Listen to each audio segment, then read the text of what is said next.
শ্যামলী অনিকেতের নতুনভাবে বিয়ে হতে চলেছে। সম্পূর্ণ জানতে হলে ভিডিওতে একটি লাইক করে দেখতে থাকো। জমে উঠেছে জি বাংলার জনপ্রিয় ধারাবাহিক কোন গোপনে মন ভেসেছে। এই ধারাবাহিকের বর্তমান গল্পে দেখা যাচ্ছে শ্যামলী সবটা প্রমাণ করে দিয়েছে যে অহনা কত বড় একটা খারাপ, তার প্রমাণ করে দিয়েছে।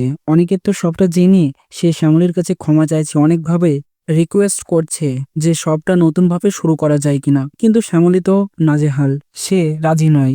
সে বলছে ডিভোর্স হয়ে যাওয়াটাই নাকি ভালো হয়। তো শ্যামলী এবং অনিকেত যেহেতু গল্পের নায়ক নায়িকা, ডিভোর্স হবে না, বরঞ্চ তাদের মধ্যে আবার নতুনভাবে বিয়ের অনুষ্ঠান দেখা যাবে। শ্যামলী এবং অনিকেতের নতুন করে বিয়ে, ধুমধাম করে বিয়ে হবে শ্যামলী এবং অনিকেতের। আর এই বিয়েটা আটকানোর চেষ্টা করবে তো অর্ণব বা তাদের দলবল, কিন্তু পারবে না। সেসব দিকে অনিকেত শ্যামলীকে সিঁদুর পরিয়ে দিয়ে নতুনভাবে তাদের বিয়েটা হয়ে গিয়ে নতুনভাবে জীবনটা শুরু করবে তারা। তো বন্ধুরা, তোমরাও এটাই চাও তো, যাতে করে অনিকেত শ্যামলীকে বিয়ে করে নতুন করে জীবনটা শুরু করুক? তো অবশ্যই কমেন্টসে জানিয়ে এখনই সাবস্ক্রাইব করে নাও আমাদের ইউটিউব চ্যানেল। ধন্যবাদ।